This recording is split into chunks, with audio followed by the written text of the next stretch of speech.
Cobaan hidup kadang terasa sangat terjal, berkelok, menanjak, dan menghabiskan nafas. Aku tahu, sekarang langitku lelah dan hatinya seperti dihancurkan sembilu, mengetahui semua kenyataan yang terpahit. Tapi kuatkan dia, ya Allah. Bantu dia melewati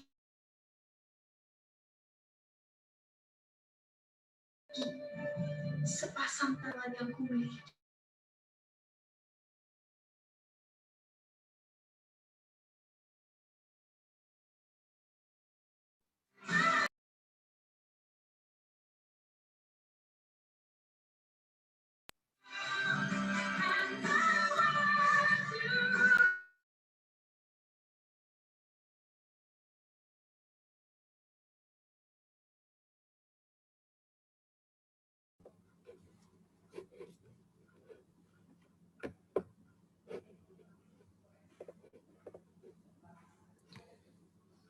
Okay.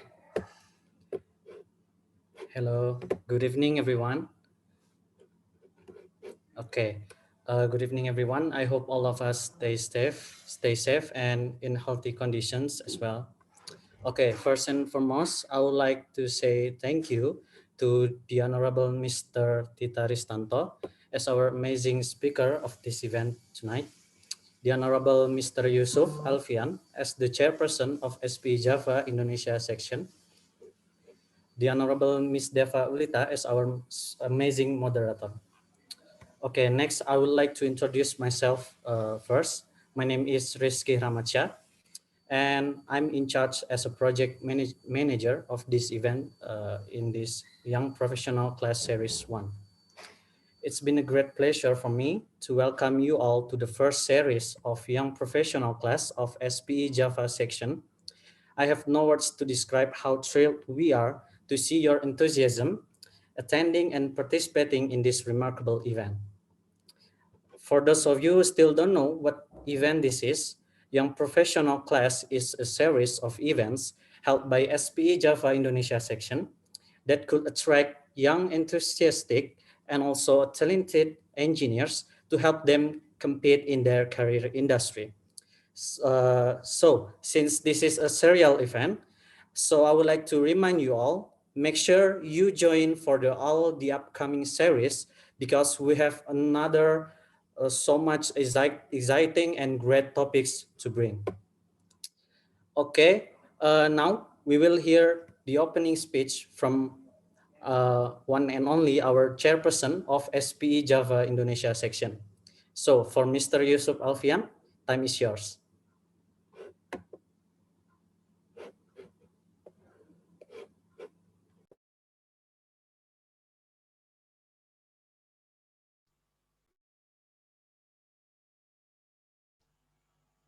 Okay, thank you very much, Mas Rizky, for arranging this event. Good evening, everyone. Well, thank you for joining us today in this exciting event. Well, basically, this is our first collaboration event between SPE Java section and our student chapters. So this is also part of our commitment to engage with our student chapters and provide technical dissemination for our members. That we believe it is not only the first this is not the last event that we will hold the next following months, but we will have many more events in the next following weeks or months. So I encourage you to stay tuned on our social media for more updates for our upcoming events.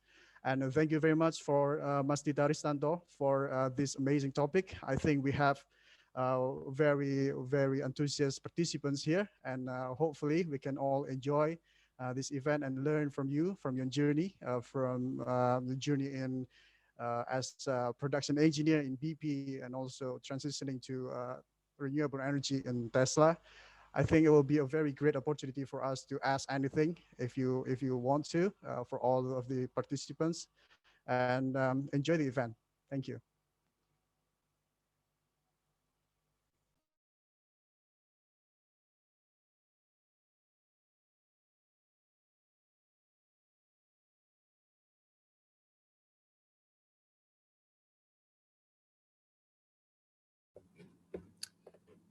Okay, sorry.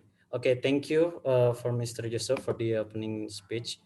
Ladies and gentlemen, before we jump into the main session, we would like to give a brief explanation regarding the SPE membership. So for Mr. Thomas Jamel, time is yours.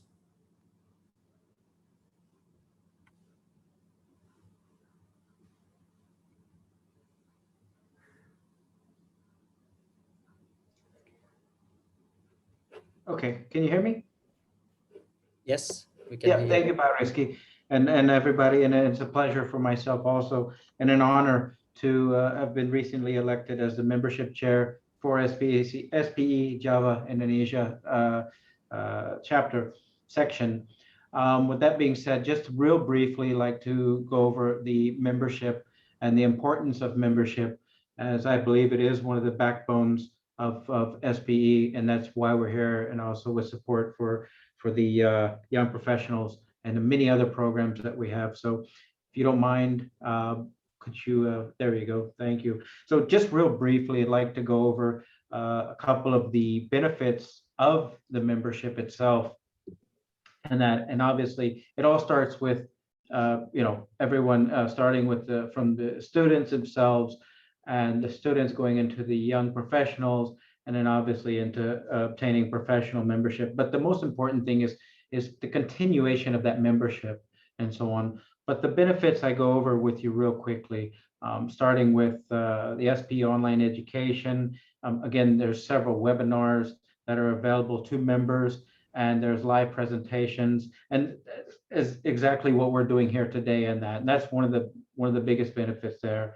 And then you have the SPE Connect, where that right there is virtually communicating, exchanging knowledge, experiences, collaborating with other members, and so on.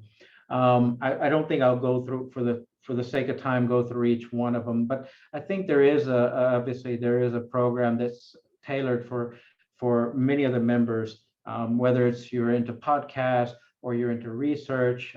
Again, you've got One Petro, you can get technical papers and so on. But most importantly, it's getting started, and getting started with that membership is registering, which you would receive a new member packet when you register.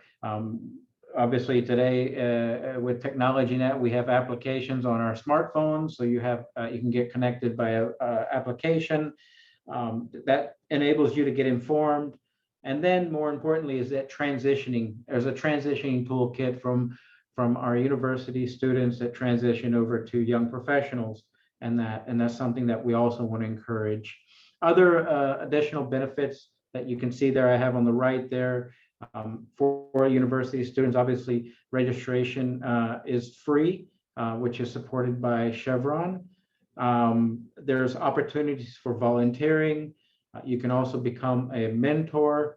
And then also for the SP members, for student members there's scholarships that are also available. So next slide, please. Okay. And basically on this here, it just kind of gives you an understanding of the process of becoming a member in that. And you can either contact myself or Ori, but it's pretty simple. There's some links that you can follow on YouTube for both student memberships and professional. We've got over here on the left there, you can see the categories with the fees, obviously. But my message, I think, that I'd like to push is that, join, keep that continuity, that membership, don't release it, don't have it lapse, and continue joining us with events that we're here with today. So next slide. I think that's it. Yeah. So does anybody have any questions? You're more than happy to put it in the chat section, perhaps, or if you would, yeah, put in the chat section and we can get back to you afterwards. Thank you, Rizky. Okay, thank you. Thank you very much, Mr. Thomas, for such an amazing information regarding the SP membership. Now we are heading to the main session that will be led by Miss Deva as our amazing moderator, and also Miss Francisca as the co-moderator. But beforehand, just a kindly reminder, we would like to inform you that we still open for the student volunteer program for participating as a person in charge in our upcoming events like Miss Francisca did today. So for all of you, be prepared and stay alert to the information. Okay, without any further ado, for Miss Deva and Miss Francisca, time is yours. Thank you, Rizky. Good morning, good afternoon, good evening, ladies and gentlemen, wherever you are. A very warm welcome to you all, our honorable speaker, participants, students, and professionals. It is an honor to be here with you today, and our sincere gratitude for joining SPE Young Professionals class, Series 1, organized by SPE Java Indonesia section. I'm Deva Tasya Olita. I'm a reservoir engineer working with Schlumberger Indonesia, and I'm the SPE Java Vice Chairperson. Today, I will be your moderator along with Francisca for the discussion themed Transition to Renewable Energy, Pursuing the Career Opportunity to Face New Challenges. As we all know, the oil and gas industry has changed tremendously in the past years due to energy transition and digital transformation initiatives. This change will continue to take place in the coming years and will definitely affect the required experience and skill sets of the future engineers in the energy industry. In this session, we would discuss how our speaker have shifted from previously working as a production engineer in the oil and gas industry to become data scientists. Bilal, can you share that? Yeah. Okay, introducing our speaker, Tita Ristanto. Tita Ristanto is a senior data scientist with Tesla, currently based in the United States. He graduated from Petroleum Engineering ITB, where he received various achievements as a student, and after which he joined BP as production engineer. In 2016, he decided to pursue a master's degree at Stanford University in energy resource engineering. After that, he took data scientist role in Next Oil International and Ensemble Energy. And finally, in 2021, he joined Tesla as senior data scientist. Wow, what a great portfolio. Before we continue to the main session, Francisca would like to give a reminder regarding the rules of the session. Francisca, over to you. Okay, thank you, Mbak Deva. So everyone, for the Q&A session will be open along the talk show. So you can type your question in the chat box or you can ask directly to Mas Aris through raise hand feature. And please stick to the end because there will be more info to get the certificate that we'll share in the end session. Please continue again, Mbak Deva. Thank you, Francisca. Now, without further ado, let's welcome our speaker, Bang Tita Ristanto. Hello. Hey, Deva. Hey, Francisca. How are you doing? Hello. I'm good. How are you? I'm doing great. I just returned back from my camping trip here in California. It was good. Wow. So are you still tired or are you pumped up for the event? I'm pretty pumped up. I'm super excited. Yeah, looking forward to discussing with you all, including all the participants in here. Yes, we have so many questions that we prepared before. And also, if you have any questions for participants, please do just type it in the chat box feature. All right, so let's jump into the question. So for the first one, can you tell us a little bit about your journey from undergraduate degree? So why did you choose petroleum engineering in the first place? Right. Yeah, first of all, thank you for the committee for inviting me out. I think this is a really great initiative and I really appreciate that. And also thanks for the participants for joining. I have to say that I'm a bit surprised because I didn't expect this many participants in the very beginning, but it's great that a lot of people are interested in this topic. So going back to the question, so that's a good question. And as I believe that a lot of you are undergraduate students, so it's probably good to start the story from my undergraduate days. And probably I'll take a little bit further out from my senior high school time as to why I chose petroleum engineering as my major of choice. So where do I start? So to begin with, I was not a bright senior high school student. I remember that I was ranked 31st out of 35 students in my class back in my senior high school time. I remember that was in my second year. And I also remember in the same year, I also scored 0 in one of my math exams at that time. So I was a terrible student. But in the last year, though, I think I was doing pretty well. I was grinding day and night. I was studying really hard, and all I cared about was getting into my dream university, which was IDB at that time.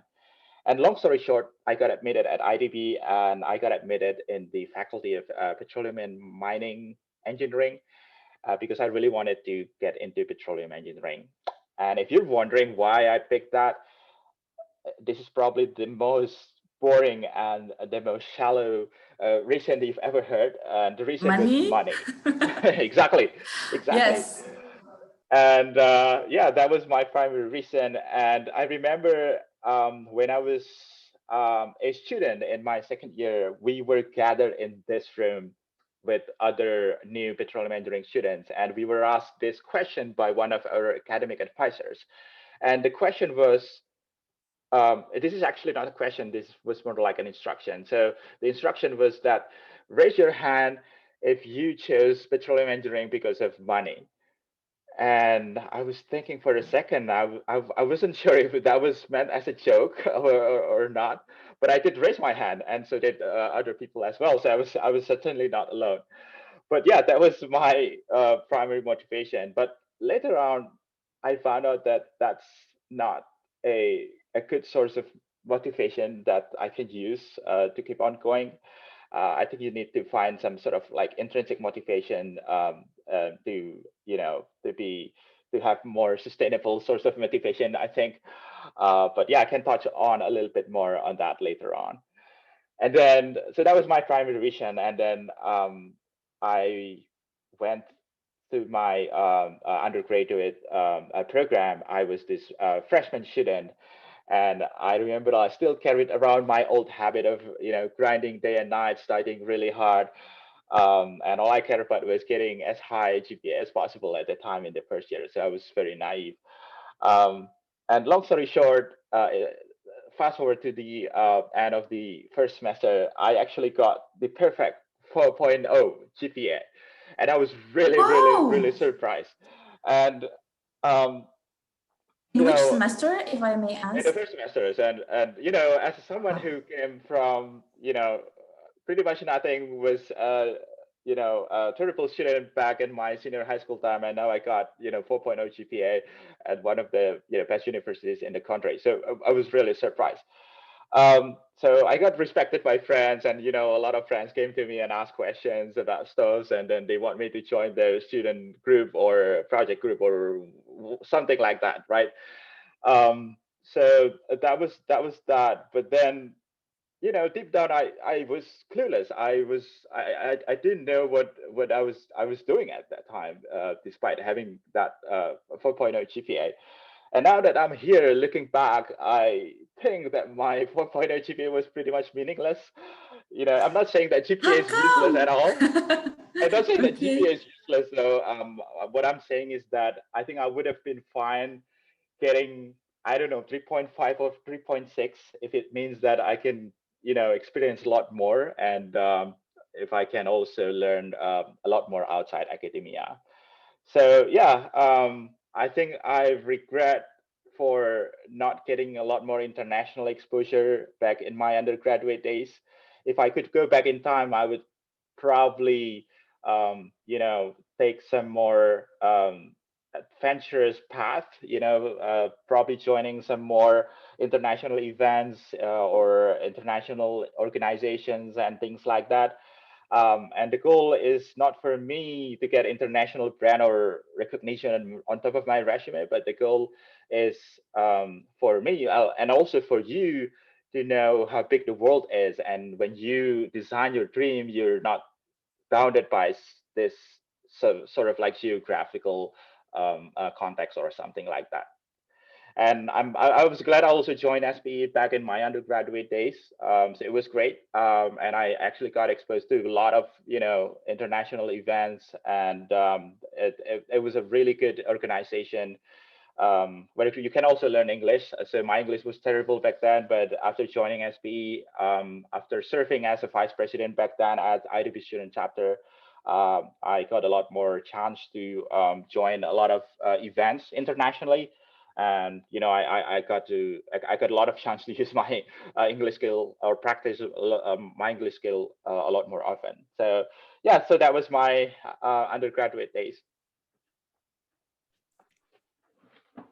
Okay, so Mas Aris, I heard about your story from the first one when Badeva said, so Mas Aris, despite of the classical reason you start to choose petroleum engineering because of the money itself that you mentioned before, I'm also one of the petroleum engineer, and it's not an easy way to spend my time by studying something that really complex. And I guess none of my friends also really understand about what is petroleum engineer. So after you graduated, you start your first career as a production engineer. Maybe you can share with us, is become a production engineer is really tough as people said, or maybe you kind of enjoying back then becoming a production engineer as your first career? Good question. So I actually enjoyed my career as a petroleum engineer in the first few months because I really like, science. I really like physics, maths, and engineering, right? Yeah, and I love things about petroleum engineering because I think it comes naturally with me when I learned about it back then. So in my first few maybe months when I was a petroleum engineer, I got super excited because I got to learn a lot of new things, and my learning curve was pretty steep. So because I learned a lot of things, right? And also, it's at that time it was not so difficult to find a job back then in 2012 because the oil price was, I think, pretty decent, and it's very common to see graduates to get a job even before they graduated. They actually graduated, and it's super common. And actually, I got hired by PB, I think, a few months before I actually graduated. So it's very lucky for me to be graduating around that time. And I was super excited. Like I said, after 4 years of grinding with sleepless nights as an undergraduate student, I was finally able to make it as a production engineer, which had been my dream job for a long period of time. So learned a lot. I was paid well, so I was pretty happy and excited maybe in the first few months and in the first years, I think. But the excitement waned over time as my learning curve was flattening out over time. I was assigned here and there doing different type of projects, but in the third year, I feel that I no longer learn as much as I did the first time I joined the company. So over time, that feeling, that excitement it was waning over time. Oh, all right. So why did you choose to pursue a master's degree? Oh, a lot of reason. One of them is because of maybe I can break it down to several different reasons. So I view oil and gas as a high risk environment. I believe, and I believe you all know that. And what does it mean? So if it is a high risk environment, it means that you don't have a lot of freedom to experiment and try things out. Pretty much all I did, not pretty much, but a lot of things that I did back then was to follow the standard operational procedure and not to create one most of the time, not all the time. And I'm not saying that this environment is bad. I'm just saying that that's how it works, and that's the inherent environment of the oil and gas industry is. But I tend to prefer an environment where I can have a faster feedback loop, meaning that I can try new things out. I can experiment with new things that I like. I can provide some ideas, implement my ideas. If it works, that's great. If it doesn't work, then that's fine. Fail fast, move on, and try new other things. So that's the kind of environment that I like to work in. But officially, or being a petroleum engineer in oil and gas, we can't really use that mindset, because that's going to be very dangerous in this high risk environment. So yeah, it doesn't fit with me. There was also other aspect of work that I wasn't quite happy about. One of them is that it revolves around reporting and a lot less on creating things. So one thing that I found out later in life is that if you work as an engineer, your job is to automate stuff, automate reporting and all the process and all that, right? If you work on manually creating report every day or every week or every month as an engineer, then you're doing it wrong. So that's the mentality that I got from Silicon Valley. And above all that, I think there is this reason that made me think whether I should stay in the oil and gas, and eventually I did not.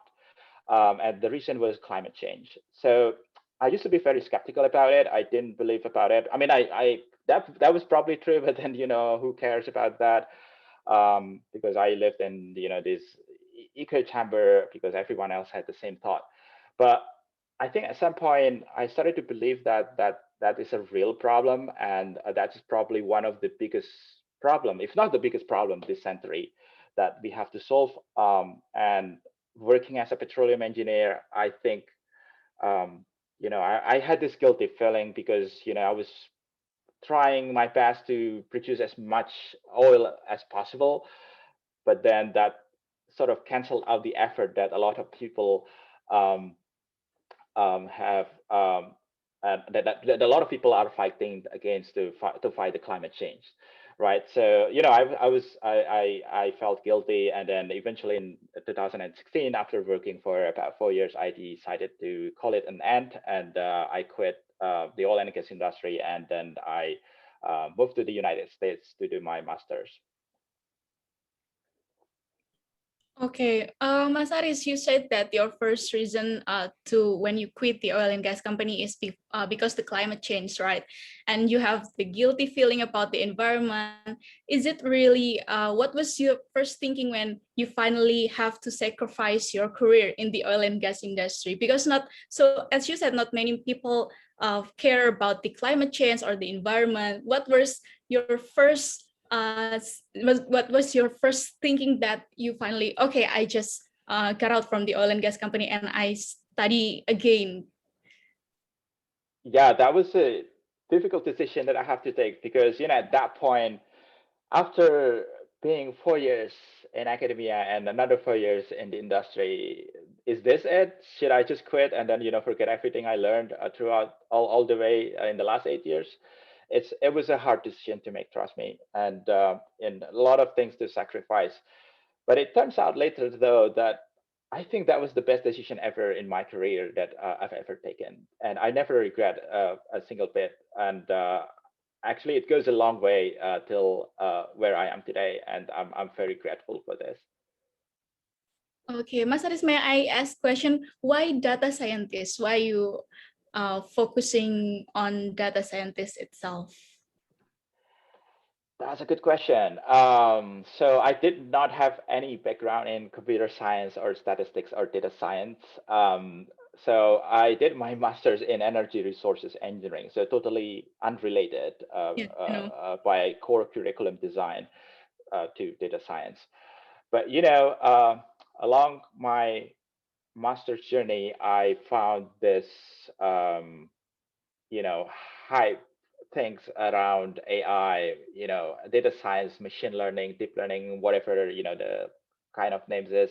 But those names are very much overhyped here in Silicon Valley, and that's what I kept hearing every day when I was a student back then at Stanford.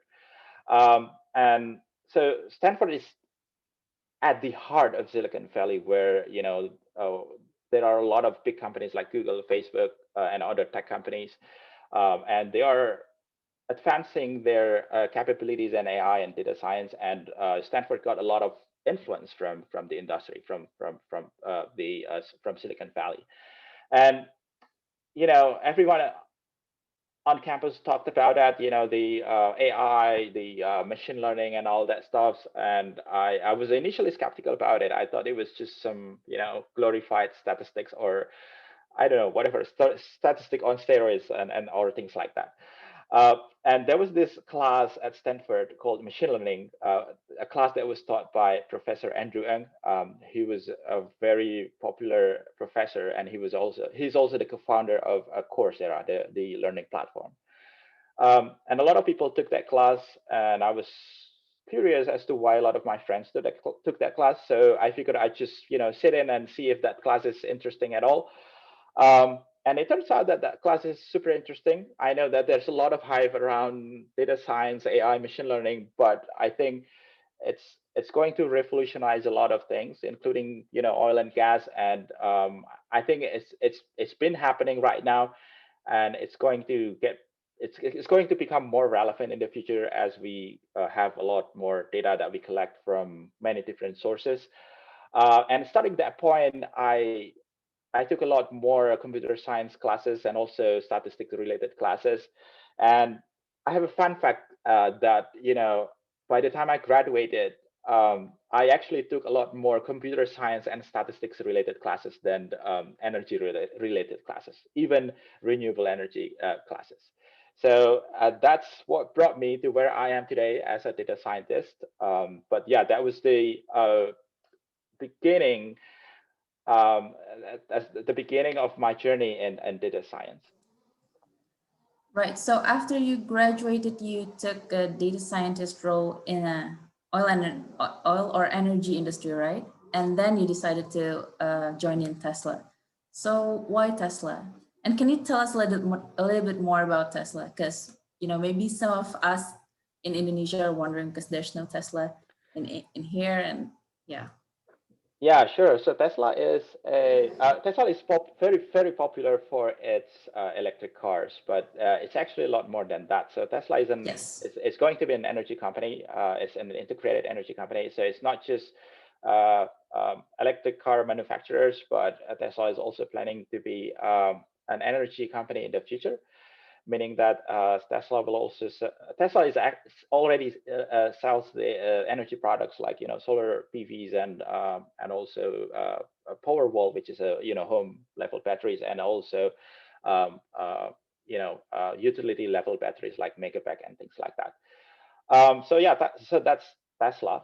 It's going to be an interesting company, and it's also not just selling electric cars, but it's also creating an intelligent car. So it's trying to create a car that is able to think by itself. So if we want to drive from point A to point B, you don't have to drive manually. So the Tesla wants you to just sit, and then you can just type in your destination, and then it's all set. So the car will take care of itself, and it will drive you to the destination. So that's what Tesla is. And as to the second question, why Tesla?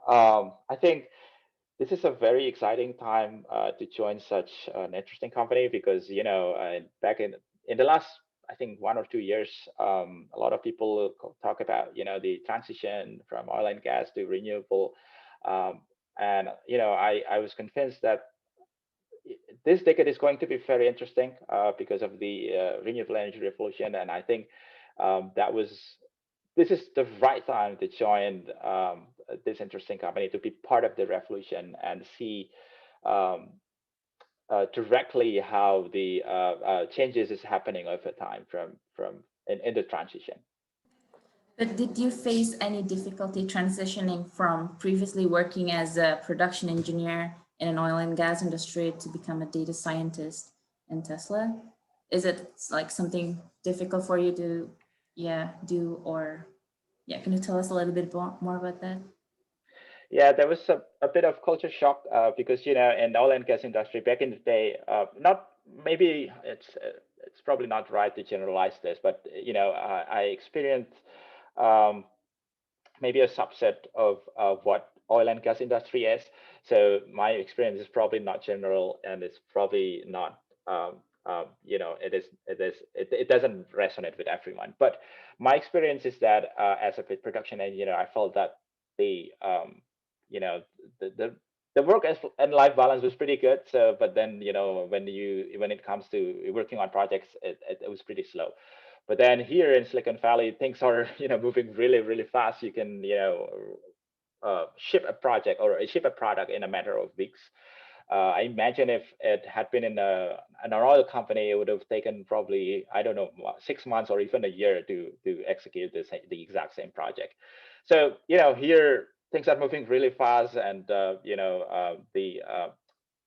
view of the people here is that, hey, we can try out things. If it doesn't work, that's fine. Just move on and try on different things. It was pretty hard at the very beginning, but over time, I think I'm getting used to it. And also, there are also a couple of similarities between being production engineer and also being a data scientist, because as a production engineer and maybe also reservoir engineer as well, you work a lot with data, you work a lot with modeling. So you wanted to sort of create your own your digital twin, or whatever you call it. So you want to be able to understand the behavior of the actual data, whatever that is, whether it is a field, well, reservoir, or anything like that, and represent it as some sort of like mathematical framework.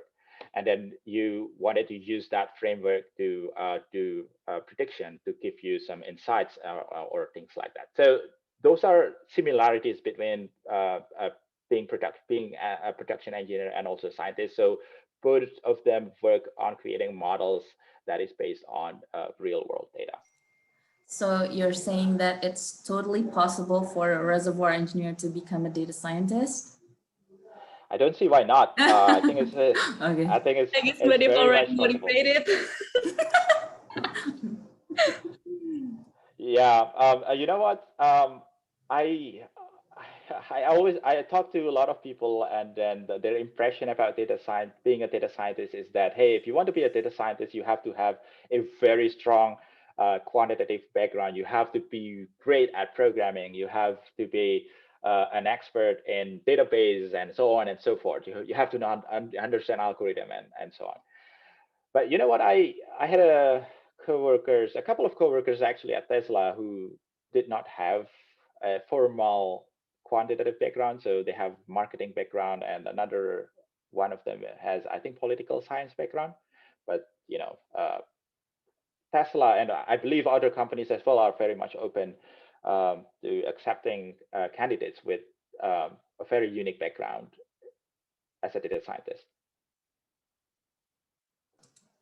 Interesting. All right.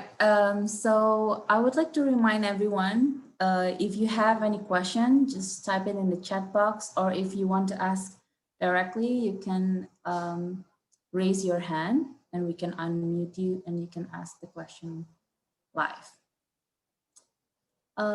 We have a question here from Donnie from Jambi. Do you want to ask the question directly? Maybe Fanya, can you unmute Donnie?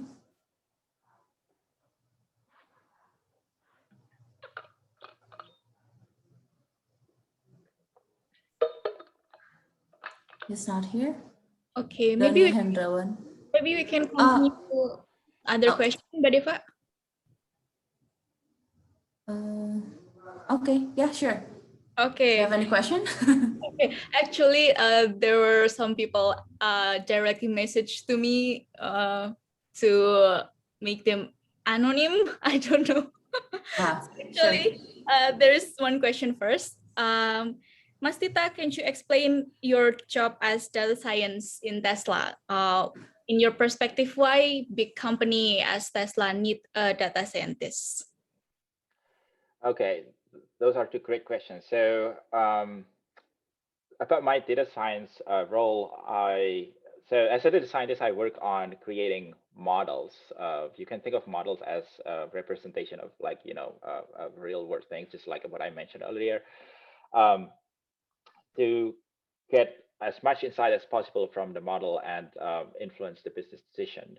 And at the end of the day, all models are wrong, but some of them can be very useful. I know you've probably heard that many times, but you know, we build models and then we want to get as much insight as possible from that. So yeah, I work I work in a business analytics team, so I build models related to the business, anything that can support the business, anything related to you know, customer experience, logistics, finance, and also business in general. Um, I can't. I'm afraid I can't mention the details of the work because that's confidential. But you know, that's the.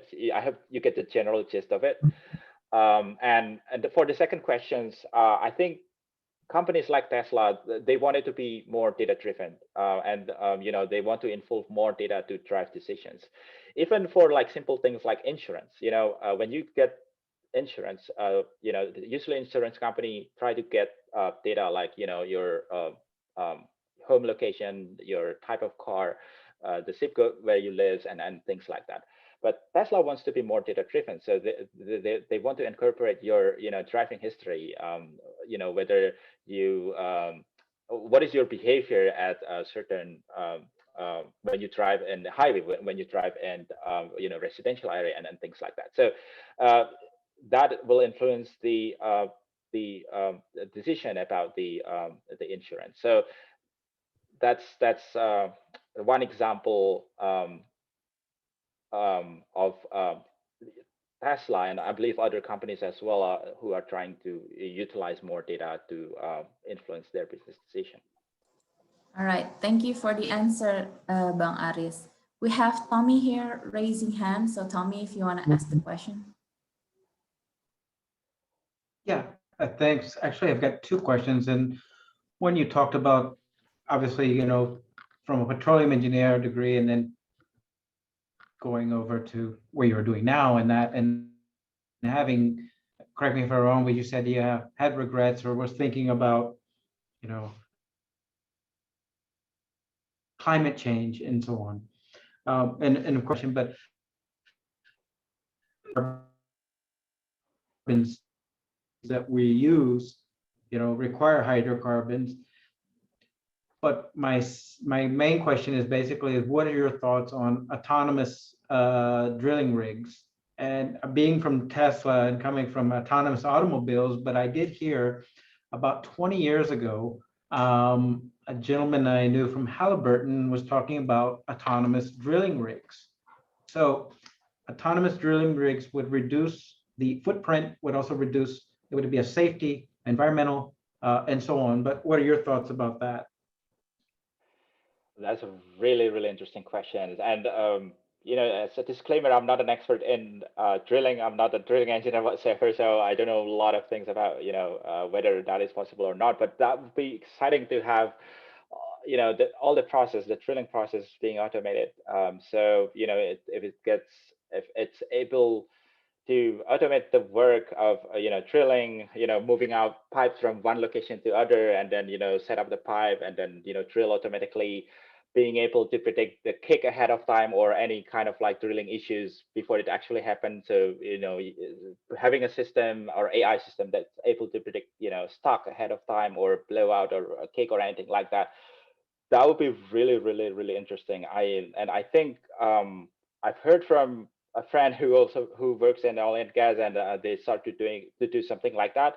It's not like fully automated yet, but you know, they started to, you know, build the capability of using data science to do that kind of thing. And I think if we can integrate all that, that would be really, really interesting.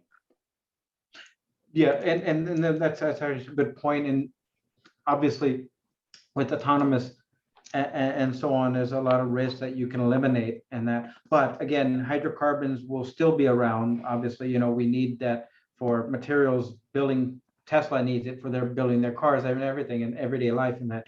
But my second question is, you're talking about data and that. What is your thoughts about digital twins? And when I say that, is what we're doing now, and I'm actually looking, is to bring in the digital twin so we can provide these simulations. And to give you an idea, and you're probably an expert at this more than I am, but to give you an analogy or simplify that is, if we were to build a building, but we could run it through several simulations, from earthquakes to typhoons and all kinds of different simulations to see that prior to being built, and so on. And then that would follow through the whole life cycle of that building itself, and so what are your thoughts on digital twin, I guess? And when I say that, I speak for the petroleum industry too, so. Yeah, I think, like I mentioned earlier, so it's useful to have like a digital twin or a model or whatever we call it, so we can experiment with things before we actually implement that in real life.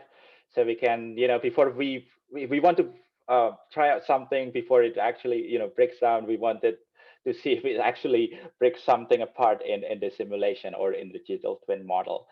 So I think that would be interesting, and I think it's already applied in in a lot of different applications in oil and gas. A lot of people use reservoir simulation, and also some a lot of people use either data-driven models or physics-based models. So based on the physical understanding of the how the fluid flows inside the porous media inside the rock or things like that.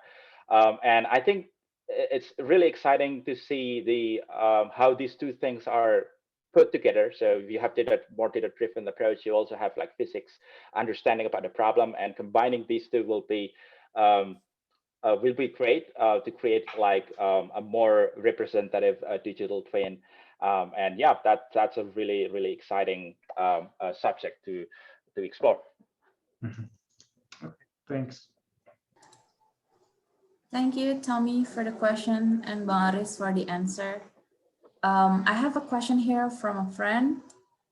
Is there a specific reason why you choose Stanford, and was it hard to get in? Ooh, yeah. I'm going to be honest with you that Stanford was not my like main school that that's on top of my list. So I sort of like break it down the schools based on how easy it is to get in, and I never thought of Stanford as my safe school, or something that I can reach at that point in time, because Stanford, Stanford is Stanford. I mean, it's I was feeling that I was not enough for Stanford, and the way I look at Stanford is that, hey, I want to apply to Stanford or other good schools. If I get accepted, that's great. But if not, who cares? I don't care. Move on, right? And I did apply to a lot of different schools. Actually, I did apply to UT Austin. I did apply to Colorado School of Mines, TU Delft, Imperial College.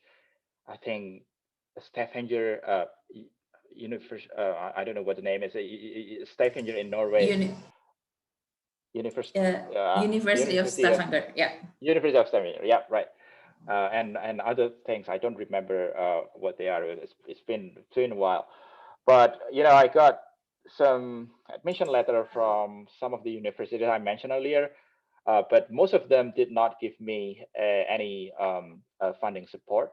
And actually, Stanford is the only one who offered me a financial support by allowing me to be a research assistant. So I not only did my master, but I also work as a research assistant, and that's what. So that's a full ride funding. So meaning that I didn't have to pay the tuition fee, which is great because that's super expensive at Stanford, and I also get paid biweekly. So I get a lot of salary by working as a research assistant. And also Nice. Another reason is that Stanford is I think is a great school, and I learned a lot throughout my master's program, and it has a good reputation worldwide. I think one thing that I like about Stanford the most is that the flexibility of learning. So if you take let's say, energy and resources engineering major, you don't have to 100% focus on that. You can take a lot of classes outside of the major, and that's what I did back then. Actually, that's why I took a lot of computer science and also statistic related classes, because they believe that our learning experience should be unique, and you can explore as many things as you like in the campus. So you can marry a lot of different disciplines, and then combine them, and then at the end of it, they expect you to, create a bridge or connect the dots between all of the things that you've learned. Okay, so Mas Aris, I'm based on your story from the previous. I can say that you have sacrificed the second time when you get your master degree in energy, and then you shift into the data scientist. Is there any related skills that you already learned when you are still learning about the energy, and then when you become a data scientist? Oh yeah, that's a good point. So I forgot to mention that when I transitioned from oil and gas and to energy resources engineering major, I did not.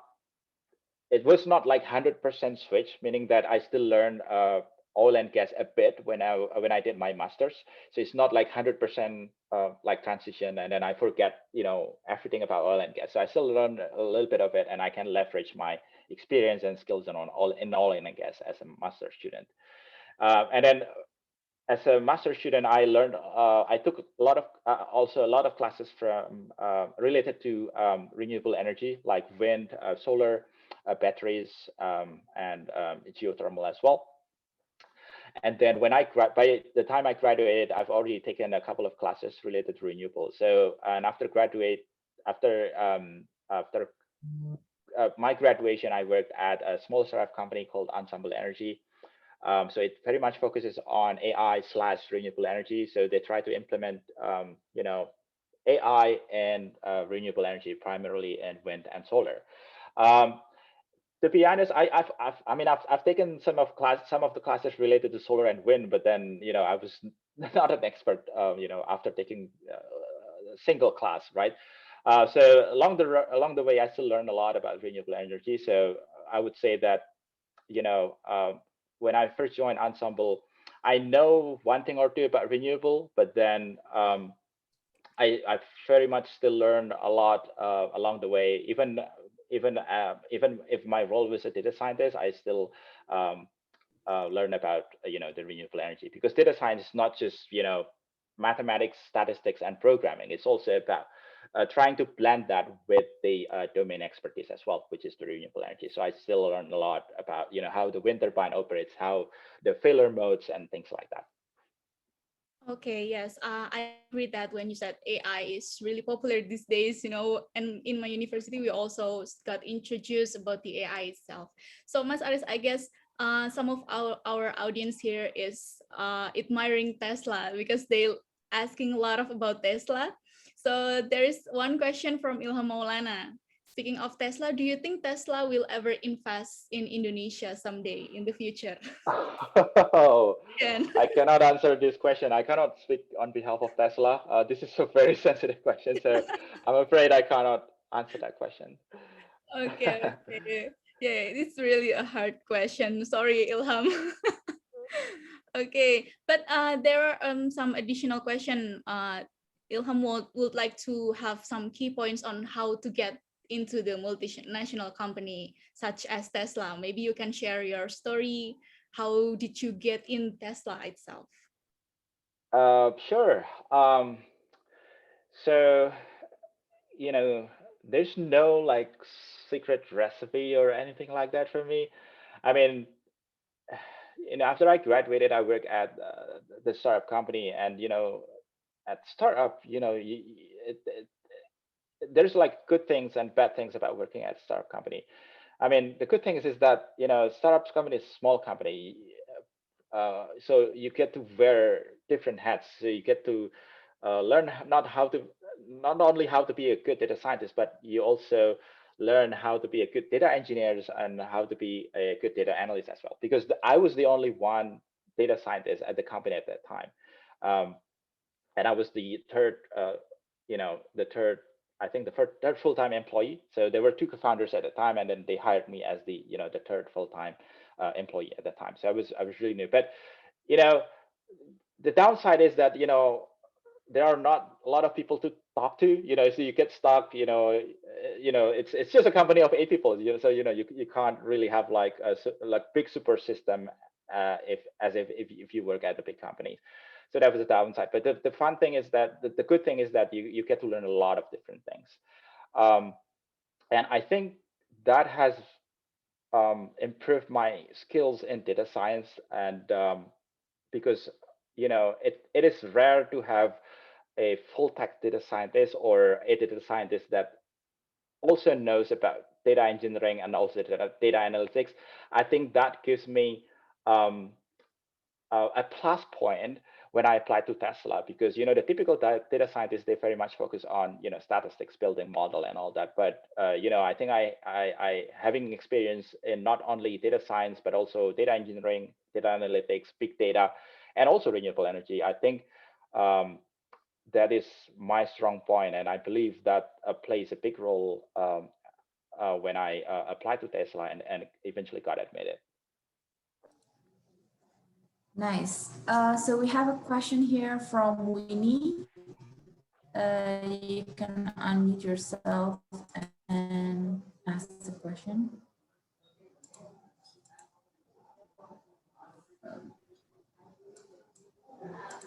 Oh, hello? Yes, hello. Yep. Yeah, you can ask the question directly if you want. Yeah, my name is Winnie. I've been working for 8 years as a well intervention engineer in one of the oil and gas service company right now. And I figure renewable energy is something that will go into far in the future. And I think the area offers such a huge potential, not only for environmental aspect, but also will bring such a big impact for the economy. So yeah, basically those are, basically it's my big good driver. And I'm interested actually to use my skill set in my current role, especially project management in renewable energy sectors. Yeah, Mas Tita, I'm interested with your major. When you were in master degree, you took energy resource engineering, right? So can you tell me a little bit more what you studied? Was it more like engineering stuff as you like mentioned before, or what you have learned, or did you also learn about project management? Basically, I'm aiming to study master degree later with major focusing on project management and renewable energy. I think that's my question. Thanks. Yeah, thanks for the question. So the core curriculum was designed to teach you more on the uh, analytic side, the mathematical, the hardcore stuffs about, linear algebra, PD, partial differential equation, and all that. And there's no, as far as I'm aware of, there's no project management related stuff in the core curriculum of my major. But having said that, though, as I said earlier, you can pick and choose whatever kind of like courses that is interesting to you. So if you're interested in project management, yes, you can take those core classes because they are mandatory. Those are very analytical classes. But then you can also take elective classes that are more related to project management, or anything that you like the most, or anything that you like to explore. I hope that answers the question. All right. Thanks. Awesome. Right. We have another question here related to your studies at Stanford.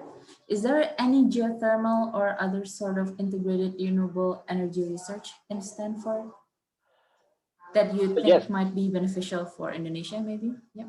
yes, there is.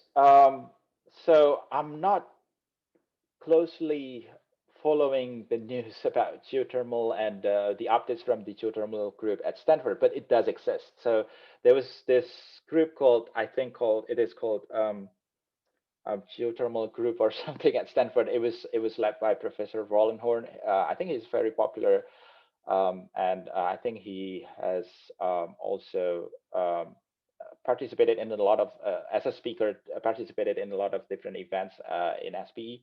So his primary focus of research is on optimization and also well testing, but he's also very interested in geothermal, and he has this geothermal group. Usually there were, I think, 5 to 6 people in the group, and I think I don't know what topics or research they are working on right now, but you can check out their website and then see if there are things that are relevant with with the geothermal in Indonesia. So yeah. Right. Okay, thank you, Bang Aris. We have another question here related to your studies at Stanford from Michael. Could you elaborate more regarding your research topic at Stanford University? Sure thing. So my research was actually still related to oil and gas to some extent. So my research is related to machine learning application and the production problems. So the idea is that, you can have data, you can collect data from the field, right? You can collect, data like pressure, temperature, and also rate, and you can sort of like build a model based on that. And you also have another choice. You can also build a physics-based model, but that physics-based model requires understanding about some physical properties, like how porous the reservoir is, and what is the permeability, what is the the skin of the well, and what is the geometry of the reservoir, and things like that. Things that it's difficult to obtain. And especially if you have like thousands of if you have like an asset in maybe in the US and Permian Basin or anything like that, you typically have like hundreds to thousands of and it's nearly impossible to create like a physics-based model on all those thousands of that you have, right? It's going to be time consuming. It's going to be very expensive because you have to collect physical related data. You have to collect the cores and then measure the permeability and things like that. So it's going to be very expensive. So the alternative is that, hey, can we actually build a model that is based on the data that can be easily collected, like pressure, rate, and temperature? And then, so if the goal is to, let's say, predict like the oil rate, can we actually predict the oil rate based on the pressure data, and so on and so forth? So, we don't have to predict the oil rate based on using simulation that involves a lot of physical parameters. So can we actually predict the oil rate based on the pressure data? So that was the question, right? And yeah, I explored a lot of different data-driven approaches in my thesis, using different kind of algorithms and different kind of like feature engineering methods or approaches.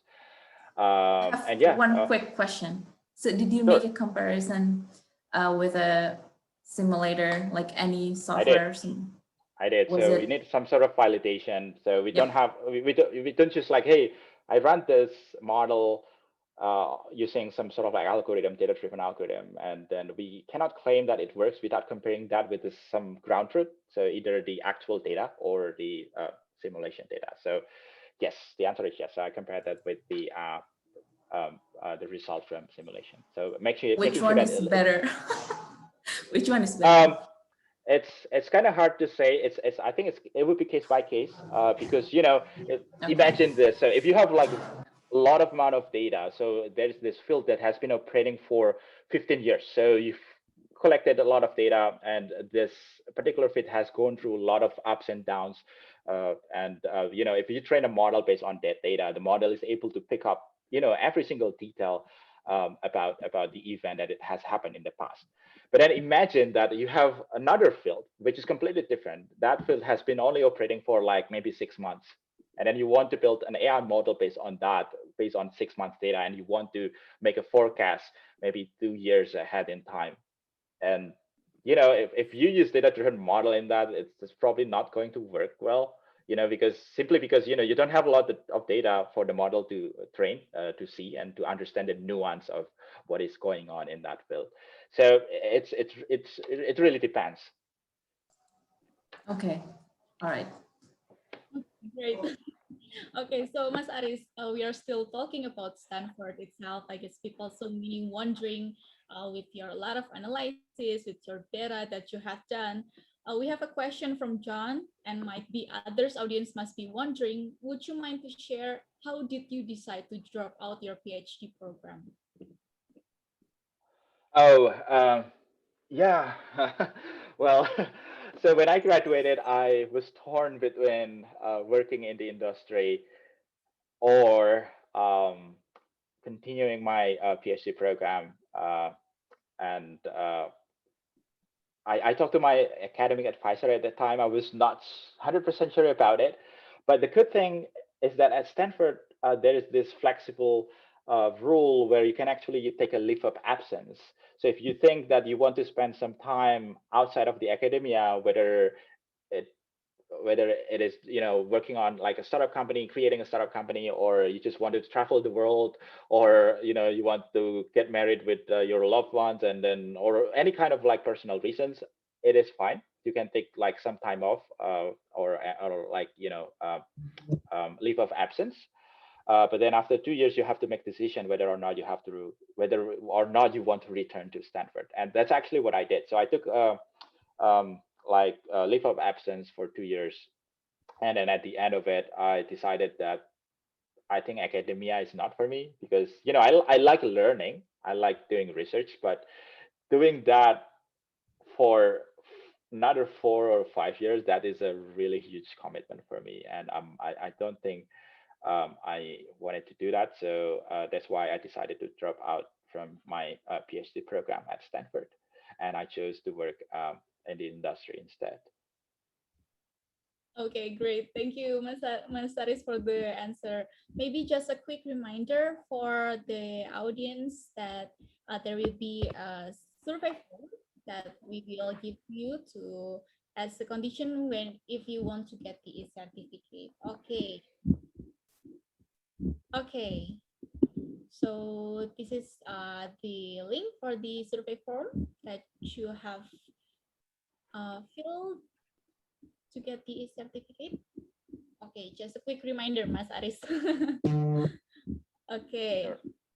Okay, so we still have one person that already raising hand. Please, for Mbak Angela Benedicta Horta, you might open your mic to us directly, please. Is it my voice clear enough? Yeah, okay, great. I can hear you. Yeah. For the committee, for the opportunities that given to me. So such as amazing topic for today. So I will ask based on your experience, Mr. Aris. Actually, you already work in production engineer for about 4 years, and then after that you continue your study in Stanford.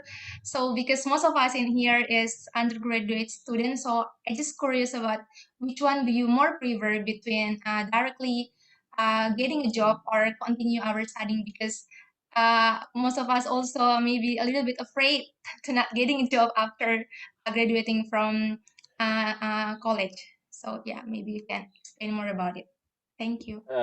Yeah, I had this exact same amount, the exact same a doubt when I graduated from my undergrad. So I wasn't sure if I wanted to directly go to the master's program, or do I want to work for some years in the industry first. So and I believe that the answer is not the same for everyone. It's totally up to you. It depends on what you are trying to achieve, what your goals are, what you want to achieve, basically. So I'll probably give you some pros and cons of working in industry for a few years and then taking a master's degree. So the good thing about that is that you get to know the things in the industry, the real things, right? And when you go back to academia, you sort of know, hey, I've already experienced that. I think that I don't want to spend my time like in my career doing X, Y, Z. So better to spend some time in another area when I take my master's. So I've met a lot of friends at Stanford, and a lot of them are from a lot of them already had industry experience by the time they are a student at Stanford. So I feel that they typically have a lot more maturity when it comes to deciding what things to do or what classes to pick and things like that. If you just graduated straight from undergrad to your master, and then you just follow the flow, and then you don't know what the industry looks like, I think you get a lot of broader perspectives when you work in the industry, because you have experienced both things, and now you can pick which one is best for you, right? And so that's my take on it. But I know that my answer is very biased, because I've never tried out the other scenario. I've never graduated and then straight away went to for went for my master's. So yeah, but that's my view on that. All right. Thanks, Bang Aris, for the answer. And Angela, I hope that answers your question. All right. So we're going to move on to the next question. So in the United States, how does energy transition looks like? Like, are there many people still using cars with gas and, oil, or do they all use Tesla? Oh yeah. Or, electric cars? I think the majority of people are still using internal combustion engine cars, or ICE, as we call it here. And having said that, though, the electric cars are getting more and more common. So when I first came here in 2016, when I saw a Tesla, I got really excited because, wow, that's a Tesla. That's really cool. But then today, when you drive on the highway, on a random highway here in California, you get to see like, tons of Tesla already. So it's getting a lot more common. And one thing to note, that the growth of the disruptive product is exponential. And it's probably hard for us to see. Like, maybe our brain is tied to see something that is linear. So if you see some linear trend, it's kind of easy for our brain to kind of extrapolate things, right? But if there is this things that grows exponentially, our brain is somehow kind of hard to sort of like digest that, especially if at the onset of the exponential growth. It's kind of hard to see how big that will be in the future. But the electric vehicle sales has been growing really, really fast, and I believe that this is going to be interesting decades where a lot more people are using electric vehicles, and yeah. All right. So we have a question here from Pribadi Agung. Where does Tesla going with the geothermal and data science currently? Is there a geothermal division in Tesla? I don't know about that. I don't know about that though. Okay. Yeah, I'm not sure if that's a secret project or something like that, but I'm certainly not aware of any kind of like geothermal project. Yeah, not sure about that. Is geothermal popular in the United States? It's not as popular as wind, as solar, and also solar today. I think wind and solar are the ones that get a lot of spotlights in the last few years because of their massive growth and the cost reduction. The cost of like producing electricity from those two sources are like, going down over time. And it's predicted to get cheaper than say coal plant and also gas plant in the near future. And even in some places, it's already cheaper than the coal plant.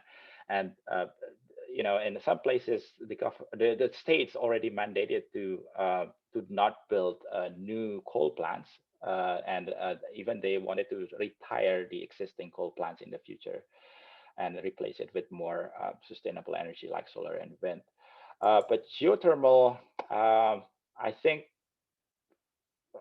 I'm honestly not following closely about geothermal in the United States, but it doesn't get a lot of attention as much as solar and wind. But I believe it's going, but like maybe pretty slowly, or maybe it's stagnant. I'm not sure. Maybe some of you here know better than I do. Please let me know in the comment section. All right, but what about the oil and gas industry? Is it still popular in the US? Do they still recruiting new graduates, or how is it? Yeah. Do you still follow news regarding oil and gas, or do you just completely, ignore? Right. So when I was a student back in 2017, 2018-ish, I was still trying to find, a job in the oil and gas. So I know one thing or two about it. I remember there were some companies coming to our campus for like career fair. So they were they create this event, and they invite students, and then they say that, hey, I'm looking for interns, and I'm looking for full-time opportunities for certain roles, right? But I was told by my friend that usually the typical oil companies came to our campus and then recruit the conventional roles like reservoir engineers, drilling engineers, and also production engineers and things like that. That kind of like conventional roles, right? But then starting at that point in 2016, they actually came to campus, and then they're actually not looking for those conventional roles. They are looking for like new roles, new emerging roles, like data scientists and also high performance computing engineers or something like that, whatever they call it, maybe some kind of data engineer or things like that. But they start to see the direction of in the future. So and my personal opinion is that it's easy to replace the task of production or reservoir engineer or even drilling engineers as well with with AI. Maybe not as complicated as AI. Maybe we can just automate the job with some simple automated systems like rule-based system, and it's more on the automation rather than AI. So I believe they've already seen these things, and in the future they're going to use a lot more of this in their operation. So to answer your question, I think when the oil price was on rebound, I think some point ago, they still decided to not hire new graduates at the time, and they had this really strict requirements for those who want to apply for certain roles in the company. And I don't know the reason for that. It's because of there are a lot of applicants, and then they have this advantage of creating a stricter rules or stricter requirements for all of the participants, or it's just simply that they wanted to move to a different direction. All right, thanks for the answer, Bang Aris. I've just one more question. So Sure. What do you think is the contribution of oil and gas to the energy transition? Oh, the contribution of oil and Or gas. the question would be, how could oil and gas industry contribute to the energy transition? Ooh, Tough one. well, I think, I know that a lot of oil and gas companies recently have transitioned, at least their brand from like, hey, I was a pure oil and gas company, and now I'm becoming this energy company and all that. And I started to have this renewable energy assets in my portfolio. It doesn't matter if it is only like 0.5% or 1%, but hey, I have this, this renewable energy stuff, and which I can put it on my website. So then, I can, get more recognition that I care about the environment. Well, I don't know if I'm the right person to answer this, but there are a lot of ways where oil and gas can contribute to reduce or to fight the climate change. I think there's an interesting ongoing research and CO2 sequestration. And I'm not an expert on this, but there's been a lot of discussion around that.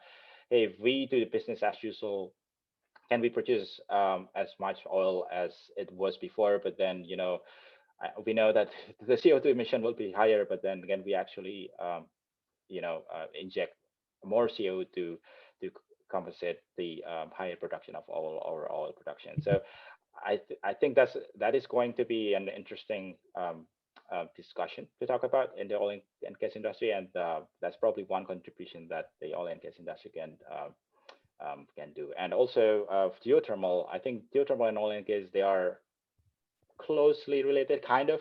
Not everything is related, but I'm expecting some sort of like technology transfer between the two, because geothermal is very much struggling when it comes to competing with other energy sources like coal and gas. So if there's some technology transfer from oil and gas to geothermal, which can eventually reduce the energy per cost. Reduce the cost per energy for geothermal. That would be awesome. Okay, great. Thank you, Mas Aris. So I guess we already talked about energy, and it's getting more details and it's getting more exciting, because I guess as we can see from the chat box, our audience is asking a lot of questions regarding the Tesla and the energy itself. But actually, our session is remain 15 minutes. Mas Aris, do you mind if we extend the session? Yeah, sure thing. Yeah, I'm pretty much free in the next 1 hour. Okay, great. Okay, so Mas Aris, I guess we can jump into the uh, question for that more fit for student. Sure, So we sure. already talked about energy prospect itself, that I think that there will be a good chance that about the transition energy itself, and we as maybe I am as one of the undergraduate student must adapt with it. So Sure. I want to ask about the career opportunity as following our theme right now, especially for job role as a data scientist. Based on your perspective, will there be many job vacancies that will be open for undergraduate student, especially for data scientists itself? Maybe you can answer, and our audience might be waiting for the answer. Sure thing. Yeah, I personally believe that, you know, data science or data analytics or any kind of related stuff is going to grow in the future. So it's going to be dependent on the size of data that we consume in total. So right now we have like social medias and websites and all that and applications consuming massive amount of data from our customers, be it images, videos, text, or and it just numbers, like plain numbers or text. Um, and it's going to grow in the future, and it's going to get bigger in the future, especially when it comes to the implementation of IoT sensors. So it's going to get more common where people start to install like IoT sensors in their home. So when you buy a new dishwasher or if you buy a new dryer, it's not only a dryer that you just need to plug it in and then you just turn it on and that's it, right? So in the future, it's going to be interconnected with the internet so that you can control it from pretty much anywhere as long as you have internet connection.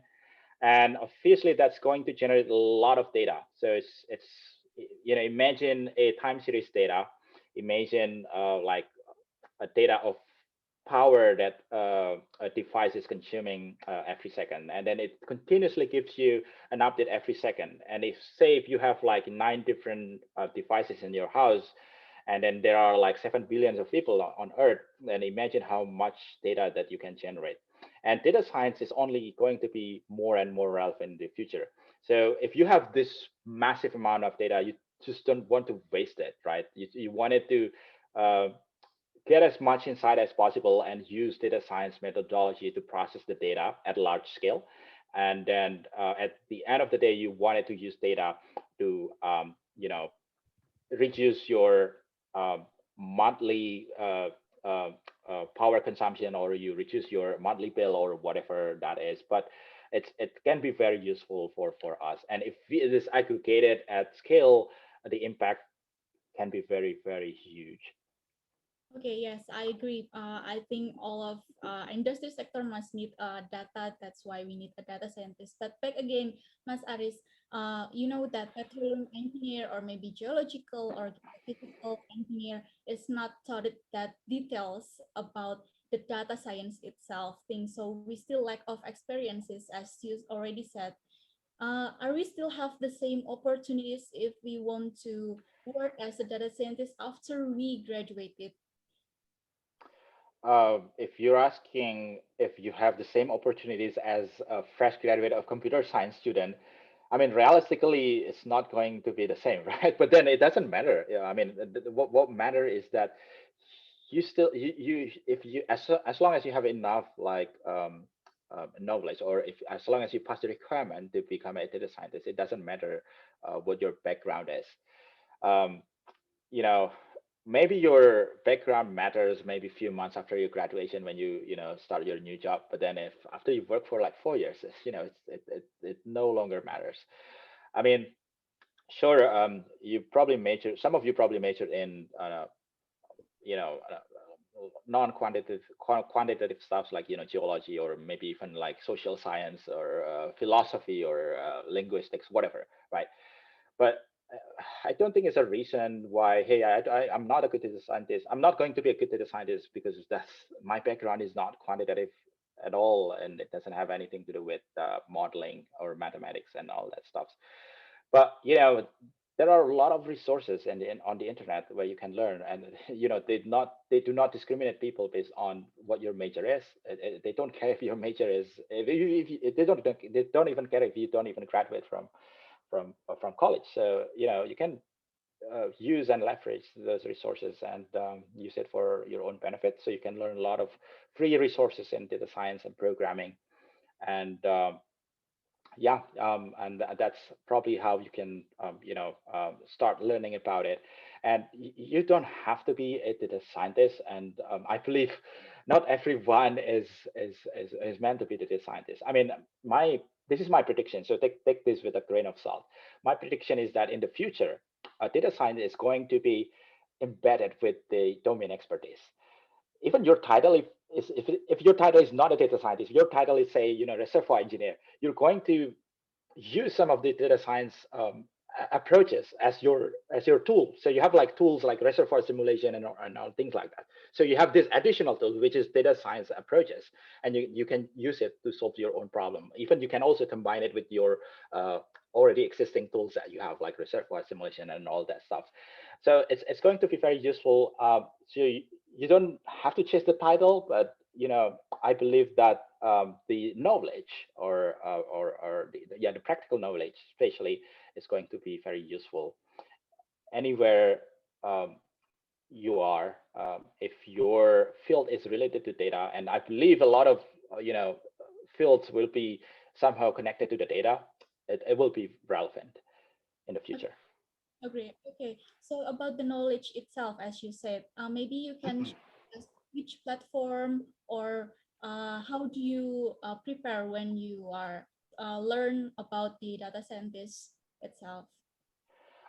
Yeah, my experience is it's probably a bit different from probably the majority of people here, because I went to formal education, and there were a lot of opportunities where I can take classes from computer science department or statistics department and attend the classes in person. But I'm it's probably not for everyone. I mean, not a lot of students have the opportunity to do the same thing. Maybe they studied petroleum engineering, but there's no statistics or mathematics department in their university. So that's not this advice is not my advice is not applicable for you. But still, there are a bunch of resources out there. My personal favorite is the deeplearning.ai class in Coursera. It was taught by Professor Andrew Ng. I think they constantly revising the classes. They added more stuff into it. The last time I checked it, I think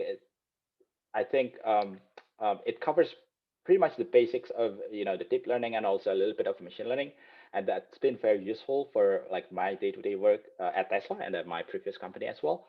I'm pretty sure over time it's going to get more exciting as they add more and more information in there, and that's one thing that I would recommend you taking. And another class that I also recommend taking is the machine learning class at Stanford. Machine learning class at Stanford. In Coursera, it was taught by Professor Andrew Ng. That was the first class ever about machine learning that I've ever taken at Stanford, and that's the class that changed my life for better. Seriously. And the online version is a little bit different, but and I have not taken the online version, but I was told that the online version is kind of similar, and it's also free as well, so you don't have to pay for that. So it's great. And also for programming, a lot of people ask this question. So do I have to take a boot camp or anything like that to be good at programming? It's up to you. I mean, you don't have to take a boot camp or anything like that.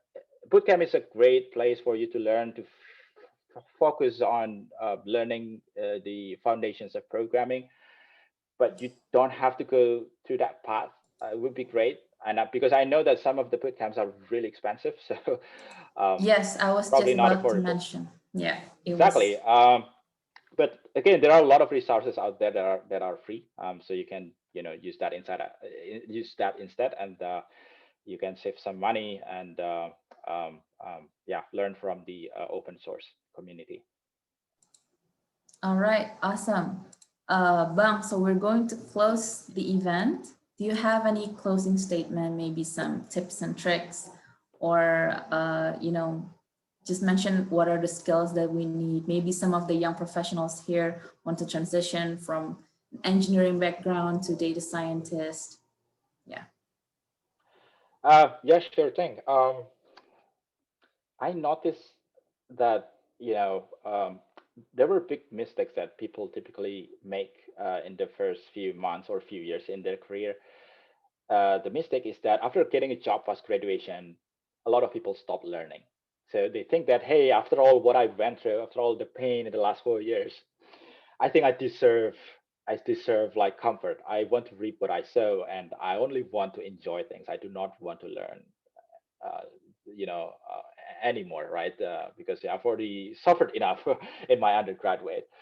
But then that's actually a really, really big mistake, especially if you are in the oil and gas industry. I know some of you are professionals in the industry, and the lesson learned that I have is that, if you want to transition to other industry, the longer you wait, the deeper you take your own rabbit hole, and the harder it is to get out of it.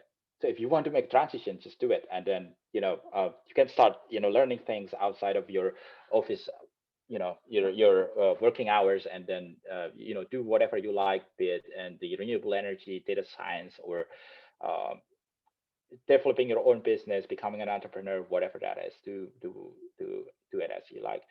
um, and yeah, I think in the future things are going to get really interesting, because if you see how the disruptions evolve over time, they are happening a lot faster. So back in maybe 1930s, when you see the television, it took like decades to eventually be adopted by, say, 80% of the population in the developed countries.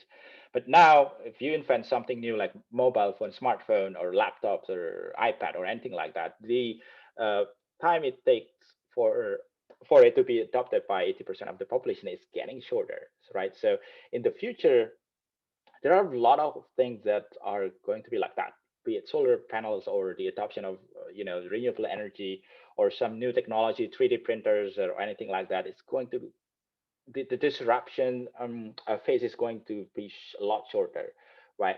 And there will be a lot of more disruptions in the future. So my advice is that, I mean, it's good for you to learn as a student, to accumulate knowledge, but bear in mind that knowledge has its expiration date, just like a milk, right? So you can accumulate knowledge, and then there's some sort of like a retention rate. At some point it's going to um, you know um, um, uh, Evaporate? deteriorate of Yeah. it'll go Yeah. away over time, and then you sort of forget it, and then you don't remember, you no longer remember that. So I guess the best strategy for that, facing the rapid disruptions in the future, is that learn how to learn things. So you might want to learn how to learn things really fast, and how to learn things more efficiently, because it's probably at some point in the future it doesn't make sense to learn everything. So it probably makes sense to just, hey, I know how to learn things really fast, and then I can just, if whenever I need some reference, I can just open up my books, or I can just go to the internet and then find out what I'm looking for in there. So it's not about the things that accumulate, because you can accumulate somewhere in your computer, and you can always it's a lot more important to know how to find, or where to find that information on the internet, rather than accumulating the knowledge in your brain. And I don't know, maybe in the future, the biggest universities are not Harvard, Stanford, or MIT. I mean, the biggest universities will be Google and YouTube, and that's going to be massive learning resources for you. You don't have to be stellar and in the academia to learn things, to learn the same materials that MIT students learn on their in their undergraduate. So I think the opportunities are going to be very open for everyone, and hopefully it's going to be more like, yeah, fair, I guess. So yeah, this decade will be very exciting. There will be a lot of things going on, especially in the space of renewable energy. There will be massive disruptions, and I hope that you be ready for it. Okay, great. So everyone, unfortunately, we have reaching the final session of our talk show. So maybe I can a little bit sum up of our talk show, that whether you want to be the one, whatever you want to be in the future, whether you stick in the oil and gas industry or you follow the energy transition, you must prepare for it and be ready for it. Okay, so just want to reminder again, you may fill the survey feedback form to get the e-certificate. The link is already on the chat box shared by one of our committee. Okay. Okay, yes, so we can continue on the next session, which is photo session. Okay. Even if our even is close to the end, we must take a picture so we can have some... Chika, before we took the picture, it's a certificate giving session. Sorry. Okay. Right. Thank you for the reminder.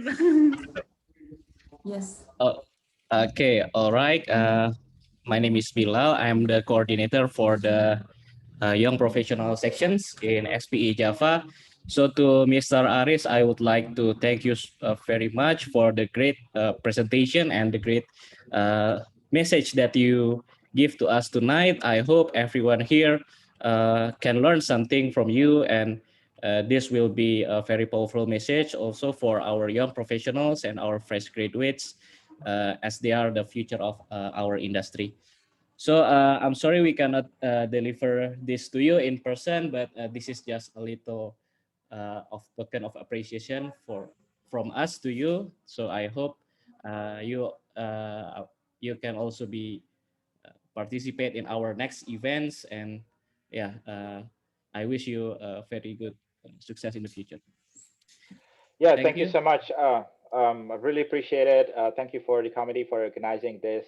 Thank you, Deva and Francisca, for hosting the event. I think we have really had a great discussion. I really enjoyed that. Hopefully, whoever you are, if you want to, like you said, like if you want to go to the transition path, hope you can navigate through it. If you want to stay in oil and gas, then I hope you're staying relevant. Okay, thank you, Mas Aris. And I would also like to give some appreciation for our great moderators tonight that already led the session smoothly. And I think the discussion is going very well. Yeah, and I really appreciate the interest from all the participants here tonight. So I would like to thank our first moderator, Deva. This is to you. Thank you, Bilal and all the team. Yeah, and also Miss Chika here. Although this is her first experience, but I think she did very well tonight, and I hope you can still be participating in our next events. Thank you. Okay, thank you so much, Mas. Maybe I just want to motivate for other participants to join the student volunteer for SPE Java section, because it's gonna be great experience for you. Thank you for the opportunity. Okay, thank you. So I think it's right back to you, Rizky. Yeah, okay. Just a little addition as a project manager message. So I want once again thank you so much to our speaker, beloved speaker tonight, which already have told his message and also his motivation to all of us, and also for the moderator and co-moderator who have been led or guided our event perfectly. I think that's all from me. So I will give it back to Miss Deva for closing and photo session. All right, so before I close the event, let's have a photo session first. So for everyone, can you please open your video? Should I be the one taking the, all right. Bentar ya.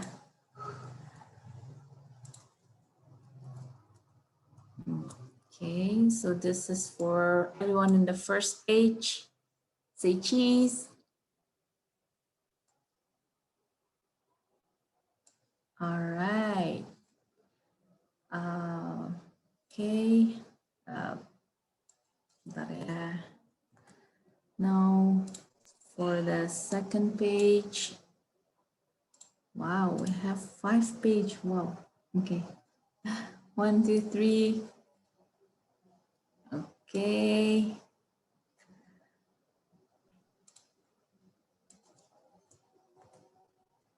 Now for the third page.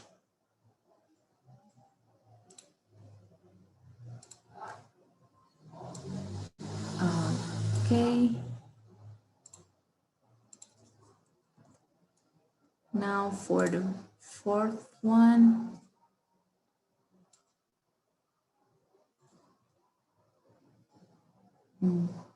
Okay. And the last one.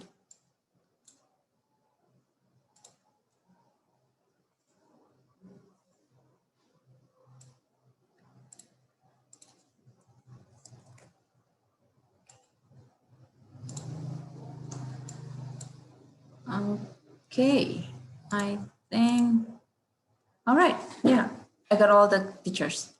All right, and with that, this brings us to at the end of the event. Thank you again, Bang Aris, for making the time to this event and the fruitful discussion. And also thank you for the participants for joining in. I hope that you enjoyed and learned a lot from the speaker's presentation and discussion. And please stay safe and healthy, everyone, and have a great evening. Goodbye. And have a great morning for Bang Aris. Thank you. Yeah, thank you so much. You too. Okay. Bye, everyone. Thank Thanks. you, everyone. And please update our future event on our Instagram and LinkedIn at SPE Java section. Stay safe. Yes. Have a nice day, everyone.